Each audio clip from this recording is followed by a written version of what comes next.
Let's make a material for a swimming pool. So you would probably think that swimming pool is a simple water, maybe with blue tint or something like that. Let's try it out and see how it looks. Okay, so I'm gonna create a new V-Ray material, set it up as a simple water. So let's say very dark diffuse, pretty reflective. And Fresnel reflections on, of course. So the IOR of water is something like 1.33. So that's what I'm going to use. And water is refractive, so something light, almost see-through, like this. And change the IOR to 1.33. Right, so that's a basic water material. Looks very boring right now.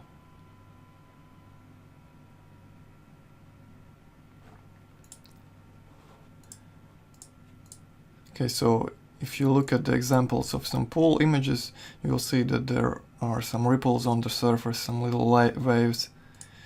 Okay, so this image is perfectly still, and it looks very bland and boring.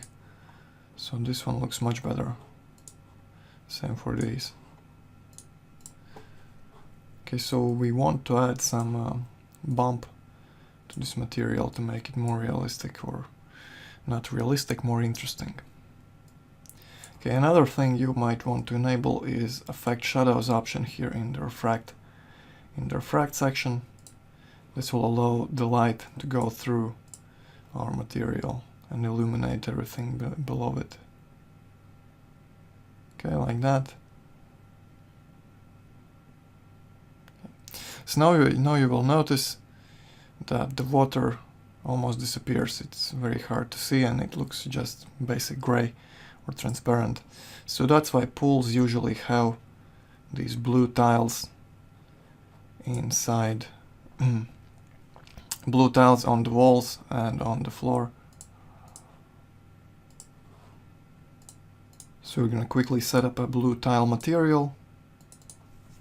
Let's name it blue tiles. You can use a 3D Max built-in procedural tiles map here. It's perfect for this occasion. Okay, I'm gonna drag and drop.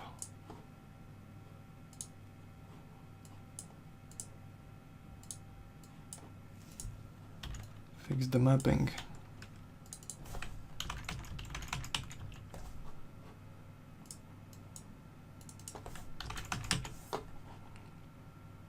Alright. So for tiles, stack bond works just fine.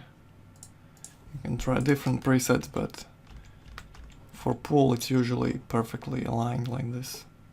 So you leave it at stack bond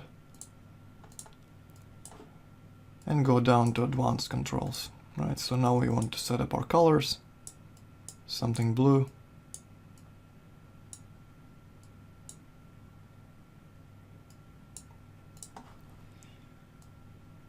And add some variation to color and fade.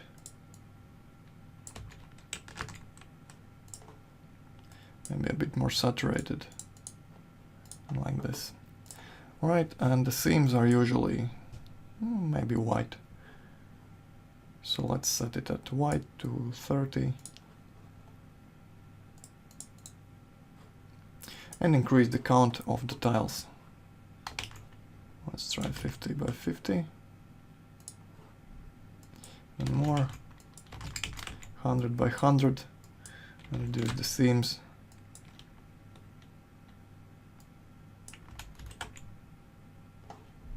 Okay.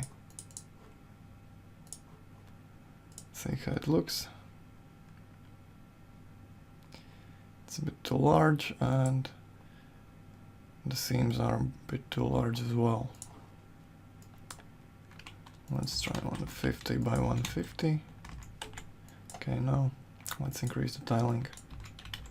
Looks like 100 is the maximum amount possible here.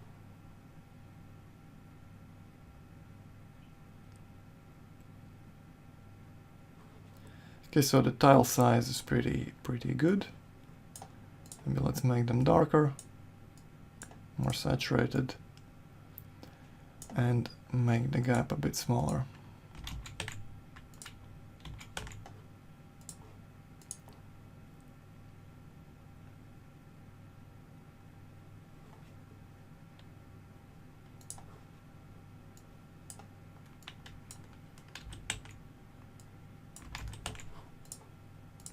Just experiment with the colors and the values until you get something you like.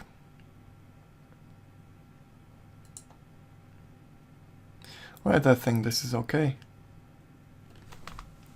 Now we just need to set up the bump map here.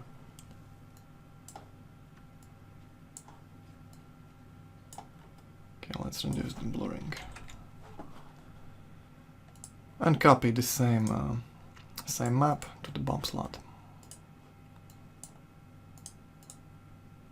Right, and in the bump slot we're going to reduce the color variance to 0, fade variance to 0 as well, so make all the tiles even,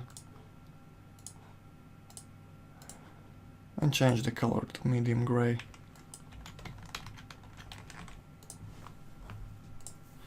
And for the seams we want to change the color to black to bring them in.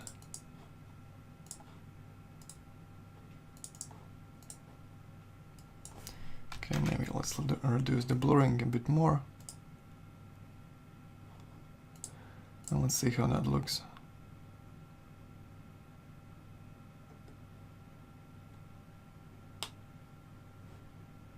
I think that's fine. And copy the map to the reflect slot.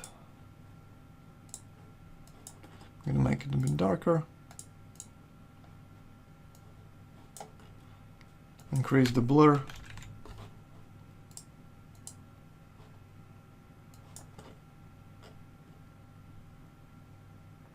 And reduce the glossiness to, let's say, 0.8. Right. So I think this should be fine.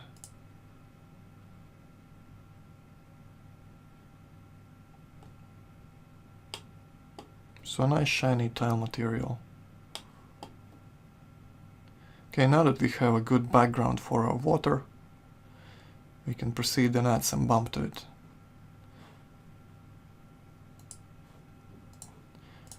Okay, maybe I'm gonna make it a bit darker still.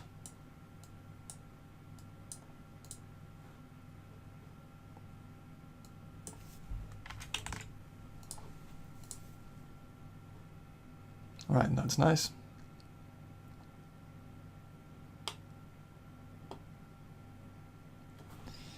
And let's move to the water material. Okay, so here it is.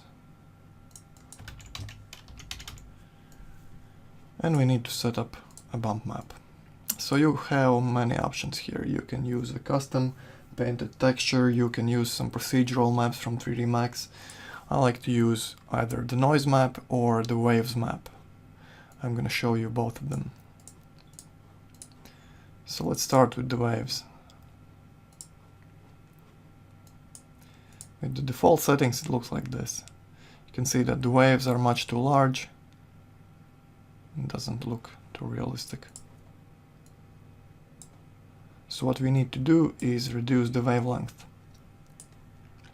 Okay, first let's reduce the radius to 1000, and then let's reduce the wavelength to, let's say, 20 minimum and 50 maximum. Let's see how that looks.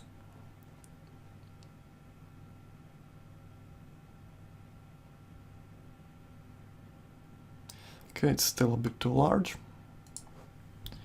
Let's reduce it even further. Let's try 20 maximum and let's say 4 minimum.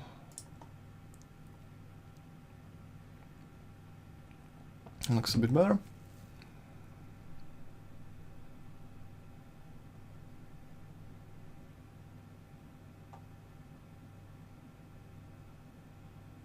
But I think it's still a bit too large. I think the wave rate is too much. Let's try 250 here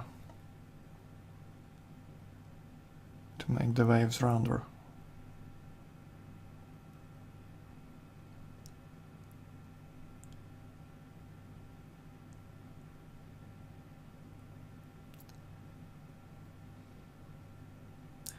Right, so I think this is okay. Maybe the waves are a bit too strong.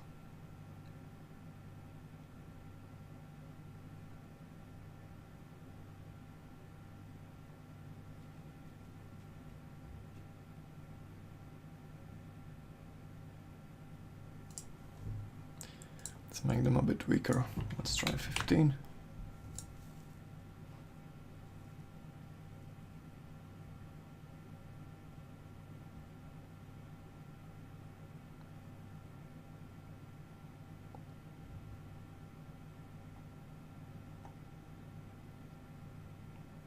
Okay.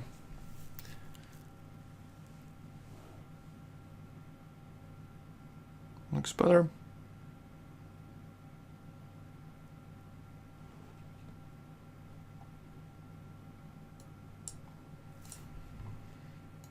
Let's try bringing the minimum up a bit to 8 and bringing this one down to 12.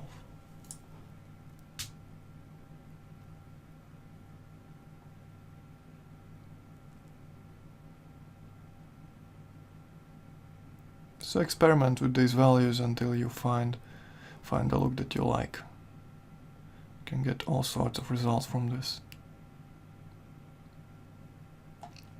Right. If you want a more realistic render, you can enable caustics in the V-Ray settings. And it should give you a lot more realistic result for pool. It takes more time, but it's pretty good.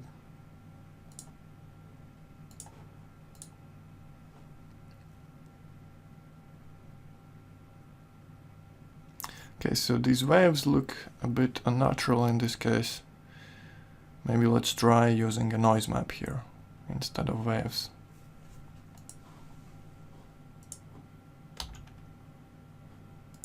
Okay, so let's change the waves to noise. I'm gonna discard the old map, reduce the size, maybe 20 for starters. Let's see how that looks.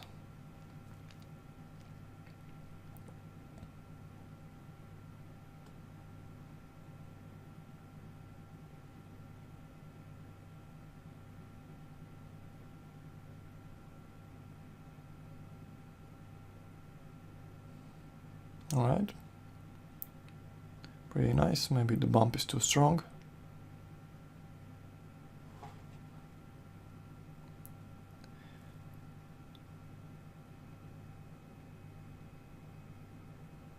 You can also mix together two bump maps.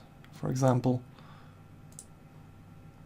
I'm going to change my noise to mix, keep old map as submap, copy, paste, and reduce the second noise size to, let's say, 5. Right. Change the phase a bit and blend at 50.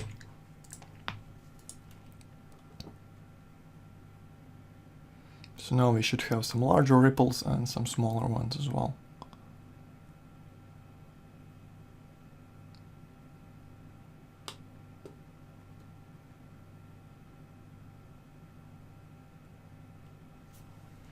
Okay, maybe less of the small ones and more of the large ones. 15 here.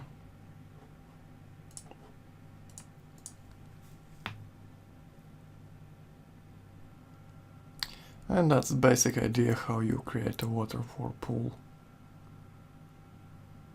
You can experiment with different noise values or with the waves, depending on what you want to achieve.